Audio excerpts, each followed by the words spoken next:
또 섀도우께서 납치셨네요.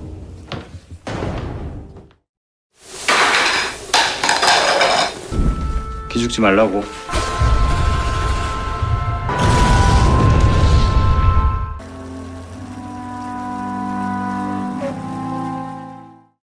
오늘 피 엄청 뽑았는데 얼른 먹고 회복해야지. 팀장님도 많이 드시고. 이거 계란 후라이가 왜 3개밖에 없나? 내 거 먹어. 알러지가 있으셨습니까? 비벼. 거기 걔들 김우기 죽이고 간 거예요. 대체 누가 있다 이 명령을? 야, 기태웅! 내가 지원팀 애들 다 죽이면요. 반역자가 되겠지. 국가의 명령이다.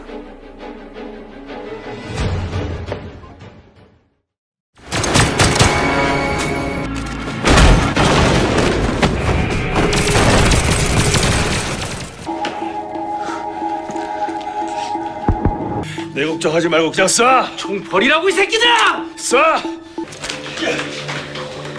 지금 뭐 하는 짓들입니까? 이거 보고만 계실 겁니까? 명령이다.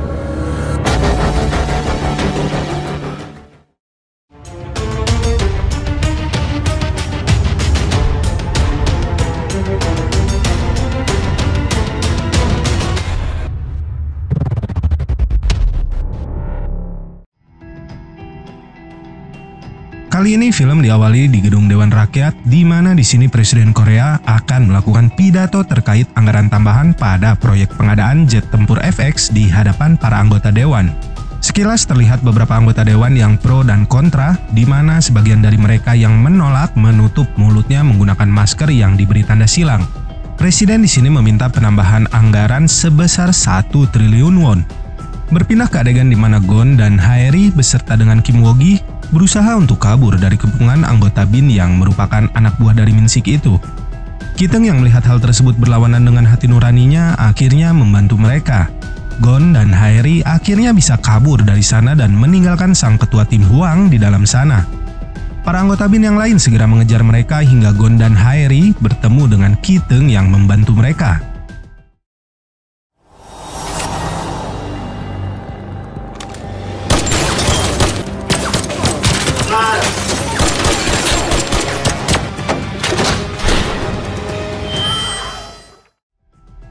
Aksi saling tembak pun tak terelakkan hingga Ki-teung menyuruh mereka masuk ke sebuah bangunan lapis baja agar dapat selamat dari serangan tersebut.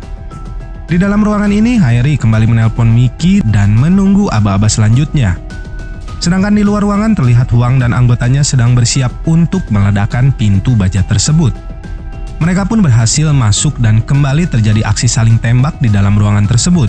Dan Gon secara tiba-tiba mengambil ponsel milik Haeri lalu kemudian menunjukkannya tepat ke arah para Black Team yang dipimpin oleh Hwang. Gon memberitahukan bahwa di ruangan itu ada bom yang sudah dipasang sebelumnya oleh seseorang dan mereka semua akan mati apabila tidak segera pergi dari sana. 뭐 하는 거야? 시간 버는 거예요.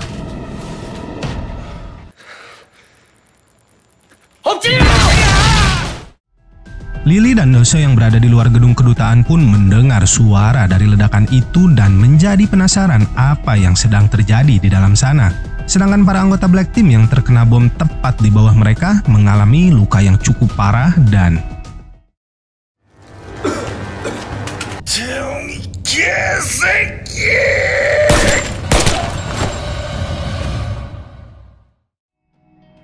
Gon kemudian kembali menelpon Miki, asisten dari Edward Park, dan menanyakan langkah selanjutnya yang harus mereka ambil untuk bisa pergi dari sana. Merasa keadaan sedang lengah, si trolol Kim Woo-gi ini berusaha kabur dari sana, namun Gon yang menyadarinya segera mengejarnya. Ki-teung kemudian meminta kepada Haeri untuk pergi mengevakuasi Kim Woo-gi dan juga Gon. Ki-teung juga mengatakan bahwa dirinya mendapatkan perintah yang sama dari Direktur BIN, yang mana perintah itu sama dengan perintah yang diterima oleh Hwang, yakni untuk membunuh Kim Woo-gi dan juga Gon. Ki-teung pun memberikan Haeri deretan nomor telepon dan juga kata sandi vagabond untuk ia berikan kepada sang pemilik restoran ayam peluru nantinya. Ki-teung kemudian menyuruh Sehun untuk menghapus hasil rekaman CCTV yang ada di sana dan berpura-pura kalau mereka berdua kebetulan selamat dari kejadian tersebut. Gon dan Harry melanjutkan perjalanannya untuk keluar dari terowongan tersebut dan sesampainya mereka di luar, Mickey sang asisten Edward Park sudah menunggu mereka di sana dan menyuruh Harry dan Gon untuk mengikutinya. Di sisi lain, Ki-teung yang berpura-pura berada di pihak Min-sik ini melaporkan kejadian di kedutaan Korea di sana. Ia mengatakan bahwa dirinya dan Se-hun secara kebetulan selamat dari ledakan yang menewaskan Hwang dan Black Team lainnya. Min-sik yang tampaknya curiga ini meminta Ki-teung untuk memberikan rekaman CCTV kepadanya. Namun Ki-teung mengatakan bahwa tim dari Hwang telah menembak semua CCTV yang ada di sana. Min-sik lalu memerintahkan anak buahnya untuk menjadikan Go Hae-ri, Gon, dan juga Kim Woo-gi sebagai buronan internasional dengan melaporkannya ke semua badan intelijen di seluruh dunia. Min-sik juga melaporkan kaburnya Kim Woo-gi beserta Gon kepada Sekretaris Yeon yang sedang berada di Gedung Biru. Lalu ia pun mendatangi Jo Chul dan langsung memukulnya karena ia tahu bahwa Ki-teung lah yang membiarkan mereka kabur atas perintah Jo Chul. Dikarenakan tidak bisa membunuh Jo Chul secara langsung, Min-sik menyuruh anak buahnya yang bernama Gi-sun untuk menaruh sebuah obat mematikan pada makanan yang akan diberikan kepada Jo Chul nantinya. Gi-sun pun kemudian menyuruh Hwa-sok untuk memesan makan siang untuk Jo Chul dari restoran ayam peluru yang biasa ia pesan. Saat makanan tiba, Gi-sun yang telah menaruh obat yang diberikan Min-sik sebelumnya lalu memberikannya kepada Hwa-sok untuk diantarkan kepada Jo Chul. Dan saat Jo Chul memakannya, tak berapa lama ia mengalami serangan jantung dan terjatuh dari kursinya.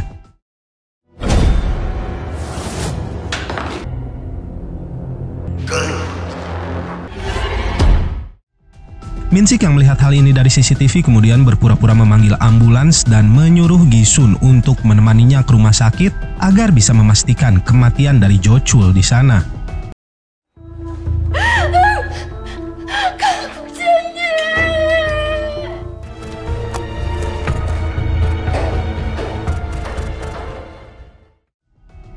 Terlihat di sini kepala kepolisian Maroko sudah mengerahkan anak buahnya untuk berjaga di setiap pos penjaga perbatasan agar bisa mengetahui keberadaan Gon dan Kim Woo-gi.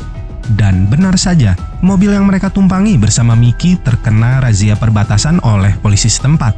Namun Mickey sepertinya menunjukkan sesuatu gambar tato di tangannya kepada polisi tersebut yang membuat mereka berhasil lolos.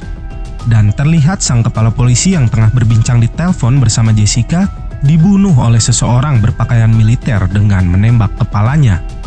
Gon bersama yang lainnya berhasil selamat dan tiba di sebuah gudang. Mickey kemudian memberikan ponselnya yang dimana itu Edward Park yang ingin berbicara dengan Gon. Edward Park menyuruh Gon untuk menaiki sebuah kargo kapal untuk dapat kembali ke Korea dengan selamat. Ia juga memberitahukan kepada Gon bahwa pemerintah Korea ikut campur tangan pada kasus ini. Di sisi lain di kediaman Jessica, Min-sik dan juga Sekretaris Yeon yang juga ada di sana diberitahukan kabar tewasnya Ibrahim sang kepala kepolisian oleh asisten Jessica. Ia menduga bahwa pelakunya adalah Edward Park. Sekretaris Yeon kemudian menyuruh Min-sik untuk mengeluarkan surat penangkapan atas Dynamic System dengan menggunakan Ki-teung, dan Ki-teung yang baru saja tiba di bandara langsung ditangkap oleh Min-sik dan anak buahnya. Ki-teung lalu dibawa ke sebuah tempat latihan tembak di mana di sini Sekretaris Yeon langsung mengarahkan sebuah pistol ke kepalanya. Ia menanyakan keberadaan Kim Woo-gi kepada Ki-teung dan Ki-teung malah menyuruhnya untuk menanyakan hal tersebut kepada Direktur Bin. 김우기 어딨어? 원장님께 물어보시죠. 셋. 문명의 헌신. Kesal tak mendapatkan jawaban dari Ki-teung, Sekretaris Yeon kemudian menyuruh Min-sik untuk mempersiapkan Ki-teung menghadiri sebuah konferensi pers di mana naskahnya akan ditulis oleh Sekretaris Yeon sebelumnya. Berpindah ke sebuah kapal di mana di sini Kim Woo-gi yang sedang sakau berteriak kepada Gon dan memintanya untuk memberikan obat penahan sakit untuk meredakan sakaunya tersebut. Gon yang memang kebetulan sedang berada dengan Kim Woo-gi di dalam kamar itu pun kesal saat Kim Woo-gi mengancam tidak akan bersaksi di pengadilan nanti. Ia pun segera membuka kaos kaki yang sudah tidak dicucinya selama sebulan itu, lalu memasukkannya ke dalam mulut Kim Woo-gi agar diam. Di sisi lain, Hae-ri yang mengetahui bahwa pemerintah Korea berada di balik semua serangan yang mereka alami itu pun berpikir cara memberitahukan hal tersebut kepada Gon. Ia kemudian masuk ke kamarnya Gon dan hanya mendapati Kim Woo-gi di sana. Di sini Kim Woo-gi meminta kepada Haeri untuk melepaskan dirinya dan akan membagi separuh jatah uangnya kepada Haeri apabila ia bersedia melakukannya. Tak berselang lama Gon pun datang dan mendengar Kim Woo-gi yang masih mengoceh itu, akhirnya Haeri memukulnya hingga Kim Woo-gi jatuh pingsan. Gon lalu mengajak Haeri untuk keluar dari sana dan membicarakan sesuatu hal yang dibicarakan Edward Park sebelumnya.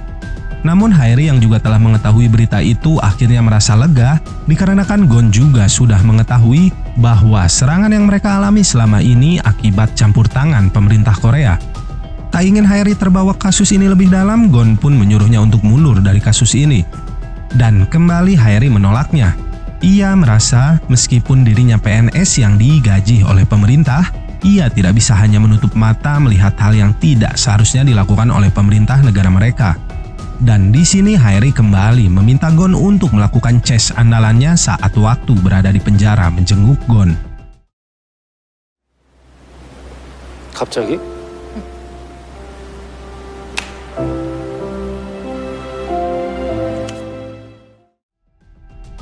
Kembali kepada Ki-teung yang tengah melangsungkan konferensi pers. Di sini Ki-teung menyatakan bahwa Edward Park, Haeri, dan juga Gon saling terkait atas kejadian jatuhnya pesawat B357.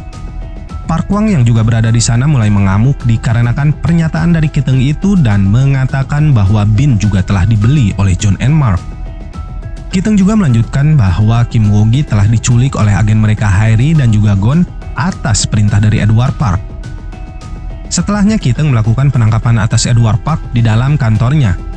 Di depan kantornya, Edward Park yang sedang dibawa itu pun dilempari oleh keluarga dari korban jatuhnya pesawat B357. Haeri dan Gon yang menyaksikan hal tersebut melalui internet pun kemudian memutuskan untuk menelpon nomor yang diberikan oleh Ki-teung sebelumnya. 네, 총알보다 빠르게 배달하는 총알 통닭입니다. 배가본드. 잠시만 기다리세요. 강주철? 이 새끼가 너 언제부터 반말이야? Haeri yang mengetahui bahwa itu adalah Jo Chul pun lalu memberikannya lokasi dari keberadaan mereka saat ini dan waktu mereka tiba di Korea nantinya.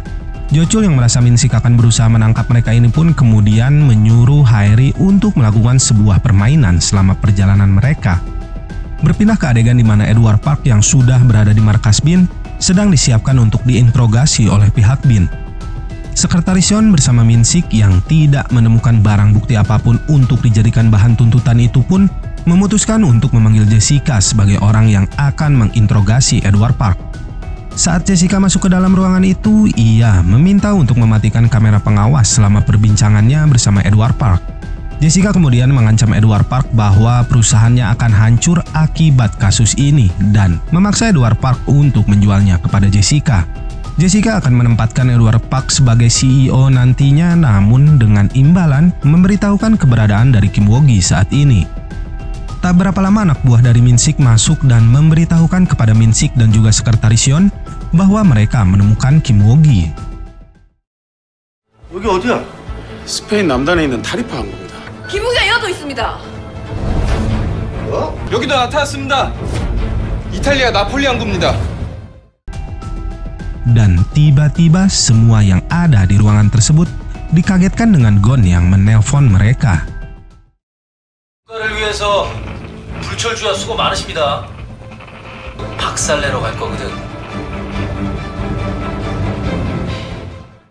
Welcome to the black.